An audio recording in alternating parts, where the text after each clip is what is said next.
Hi, this is Dayna with Novels Live TV, and I'm here at the Barnes & Noble in West Jordan, Utah, and I have got Wendy Benson with me today, and she has written a spectacular book called The Boss of Myself, a personal journey of taking charge of me. And welcome, and tell us a little bit about what prompted you, first of all, to write this book. Actually, it was inspired. I was at a low point in my life, and I knew I needed to change. I had 2 small children, and I was overweight and had high cholesterol, and I knew I wanted to live for them. And so approximately 5 years ago is when I hit my lowest point and decided I had to change. And this is actually a picture of before, and you really have changed considerably. And look at you now, you look really incredible. And we were talking earlier about the hardest step to take is what you say is the first step, and that's acknowledging what the issues are, acknowledging the problems. And a lot of people don't want to go there. It's painful, very painful. Yep. My 9 truths in my book, the first one is acknowledge your situation. So it is facing the truth, basically, and a lot of people back off that and never want to face the truth. They want to just keep it hidden, and denial is their best friend. Exactly. And so that's the key to change, is acknowledging your situation. I totally agree with that. And then the next one is? The second truth is believe you can change and believe in yourself. Because in order to change, you have to believe. And so that's the second step.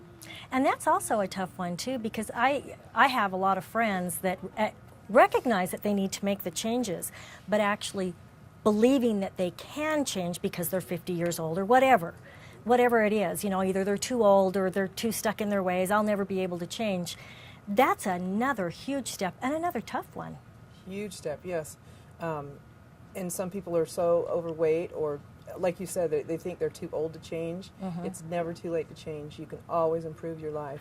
Well, you see these people who graduate college at age 90. Exactly. So if they can do it, you know, anybody can make the change. They've just got to want to. Right, and that's the key. Believe in yourself. Believe you can change. And somebody else can't do it for you. You have to do it for yourself. Right. So what's the next step after that? The next step is choose to change. You have to make the choice. You have to believe, and then the next one is you choose, and you make that decision. So you choose to change. And I mean, I think with any kind of change, you're going to take maybe 2 steps forward, 1 step back. You know, one day you make a lot of progress, and the next day, not so much. Right. And that's okay, as long as you're progressing. Exactly. And then what's after that? Create a plan. So after you choose to change, you have to create a plan, and you have to decide whether you want to go back to school, or if you want to get a better job, or you want to release weight, whatever it might be. You have to create a plan, step-by-step plan for whatever it is that you want to change. Well, and I always think that, okay, let's say I want to go back to college. What needs to happen to make that happen? So I need to go back to college, but what are the steps to take before I actually can go back to college? And I think there's a lot of little steps in between there, and it's okay to have a lot of steps before you actually make it to the big one, right? Right, yep. Okay, what's after that? Desire your new self. So you see this person and you envision yourself as that improved person, and you have to desire that. You have to really want that for yourself. Well, when you look in the mirror now, how does that make you feel? I feel a lot better. I'm still working on it, and it will be a lifelong process. It is for everybody. Yes, but I feel so much better than this person on the back of this book. I mean, I feel I bet you do. I feel alive. I bet you do. And so after you desire the change, then comes the real work? Yes, and then develop yourself. And that's the real work. That's the sweat and getting up and going to the gym every morning, and it's the consistency of sticking to your plan. And it is hard. I think with anything, I used to exercise an hour and 40 minutes every single night. And I know my family would say, well, Mom, that's just too much or whatever. But I knew if I quit, getting back into the swing of it again it's hard. It's really hard to get into the habit. But how many days does it usually take to set a habit? Do you talk about that in the book? I don't talk about it, but I have read that it takes approximately 30 days. It takes about 30 days to ingrain a habit into your life. So after the desire, then what comes? Then you educate yourself. Okay.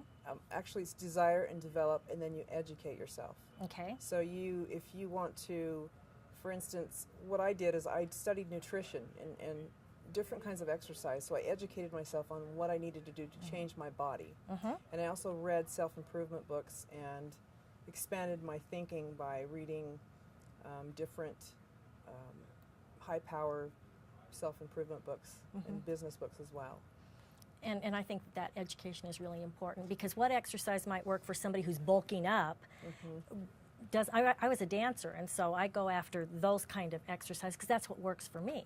Exactly. And you got to find what works for your body type and also for your personality. Exactly. And you have to have your goals within reason of your own body type too. You can't put a supermodel on your vision board and hope that that's what you're going to look like. You have to be real with yourself and know your own body and your own, you know.